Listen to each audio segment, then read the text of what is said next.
Bonjour à tous, je suis Abi Anne, responsable communication de la maison d'édition Plume Amar Sénégal. Bienvenue dans Plume et Paroles, l'émission où les mots prennent vie et les idées se transforment en actes.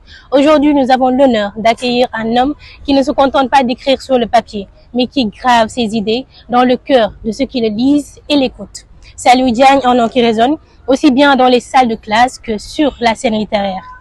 Enseignant, écrivain, dramaturge, un homme qui manie aussi bien la plume que la parole. Monsieur Saliou Diagne, bienvenue. Merci. Et merci d'avoir accepté notre invitation. Merci. Donc, avant de plonger dans cette conversation passionnante, je vous donne la parole pour que vous puissiez vous présenter et puis faire vos salutations. Ok, donc bonsoir à tout le monde. Tout d'abord, je tenais vraiment à vous remercier pour cette belle opportunité que vous m'offrez de présenter mon ouvrage Les Froncles de l'amour. En ce qui concerne ma présentation, je me nomme Saliou Diagne, je suis enseignant de profession. J'ai étudié à l'école élémentaire Cheikh Souleymane Diouf de Thiès, au collège Idrissa Diop, au lycée Malick Sy de Thiès, puis à l'université Cheikh Anta Diop de Dakar au département de lettres modernes. J'ai suivi aussi une formation en informatique et en médiation culturelle. Présentement, je suis une formation en gestion de projet. Je suis aussi scénariste, comme vous l'avez si bien dit, et auteur de plusieurs pièces théâtrales interprétées par des troupes de renom, comme la troupe Soleil Levant de Thiès, voilà, que je peux citer. Voilà. Oh, merci pour ces salutations. Une formation riche pour un esprit pluriel. Alors, vous venez de publier Les Froncles de l'amour, un roman qui intrigue déjà par son titre. Avant d'entrer dans les détails, pourriez-vous nous présenter brièvement ce titre et nous dire qu'est-ce qui vous a poussé à l'écrire? Bon, le titre Les Froncles de l'amour symbolise les souffrances et les douleurs souvent invisibles mais profondes que l'amour peut provoquer. C'est comme un furoncle qui se forme sur la peau. Donc l'amour peut générer parfois des sentiments douloureux, des blessures internes qui généralement, s'ils ne sont pas partagés, s'ils ne sont pas exprimés et traités, finissent par éclater de manière douloureuse. Exactement. Donc ce titre reflète l'idée que l'amour, bien que beau et passionné, peut parfois être source de tourments intérieurs qu'il faut affronter pour guérir et avancer. Donc à travers ce titre, j'ai voulu montrer que l'autre face cachée de ce sentiment qui nous est généralement présenté comme étant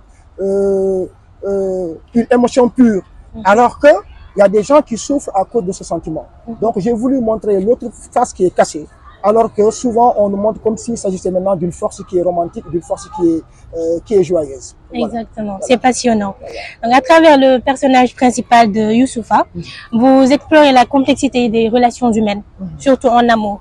Donc qu'est-ce qui vous a inspiré à écrire les sacrifices imposés par l'amour et la douleur qui en découle? C'est un thème central qui reflète un combat interne que beaucoup de jeunes sont en train de mener. Donc par là, j'ai voulu montrer que, quelle que soit la relation intime qu'on essaie de tisser avec l'autre, il faudrait forcément qu'on songe qu'il y aura toujours des facteurs extérieurs, voilà, qui vont venir maintenant pour influencer ce qu'on est en train de vivre.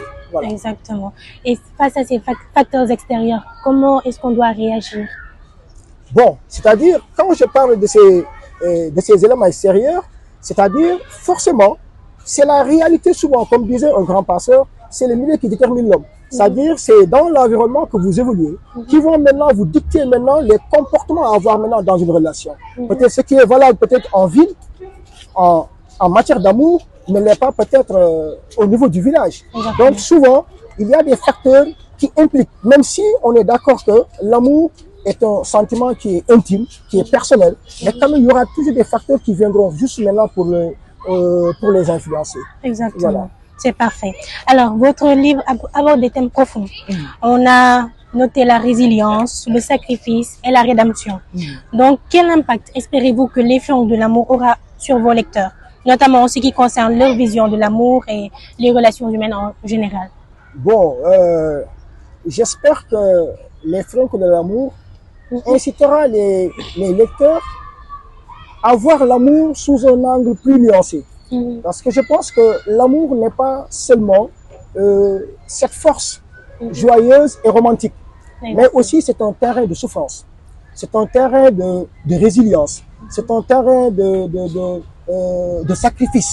Donc, je pense que les lecteurs pourront comprendre que dans toutes les relations humaines, ou bien les relations humaines sont faites de haut et de bas, et qu'il faudrait vraiment avoir du courage pour les affronter. Donc l'amour ne se réduit pas seulement à un idéal de bonheur, mais inclut aussi la manière, la capacité à surmonter les obstacles, à pardonner, mais surtout à retrouver la rédemption. Donc à travers mon écrit, j'essaie tout simplement de dessiner, de caricaturer un peu ce qu'on peut appeler les imperfections de l'amour, mais tout en essayant maintenant de chanter sa beauté et de chérir vraiment sa beauté. Exactement. Voilà. En tout cas, c'est une œuvre qui promet, c'est riche et il y a le titre qui interpelle, il y a les détails, etc. Donc, est-ce que vous avez quelque chose à dire aux téléspectateurs qui vous regardent? Oui, juste pour leur dire que c'est une œuvre, un ouvrage que je leur conseille vraiment de parcourir. Et ensuite, je voudrais aussi, avant de terminer cette émission, remercier mon éditeur, M. Ousmane Ndiaye, voilà, qui n'a ménagé aucun effort pour l'apparition de cet ouvrage. Voilà, son engagement indélectible et son soutien ont fait qu'aujourd'hui, ce qui était projet est devenu aujourd'hui une réalité. Donc, je tenais vraiment à le remercier et aussi à leur annoncer aussi, on a d'autres projets. Et 3 ouvrages qui seront sous quelques temps qui seront publiés. Il y aura d'ailleurs un recueil de poèmes, ensuite comment dirais-je, un essai politique, et ensuite un autre roman maintenant intitulé, je peux même donner le titre ici, qui s'appelle maintenant Les déboires d'un amour virtuel. Voilà, c'est ça. C'est parfait. Voilà, alors, merci beaucoup à vous, Monsieur Saliou, pour cet échange riche et inspirant. Ça fait un plaisir de découvrir votre univers et aussi votre ouvrage en même temps. Donc, Les Furonques de l'amour. Nous vous souhaitons plein de succès pour la suite. Quant à vous, chers téléspectateurs, merci de nous avoir suivis. C'était Plume Parole. Rendez-vous la semaine prochaine avec un autre invité et un nouveau thème. Merci. Merci.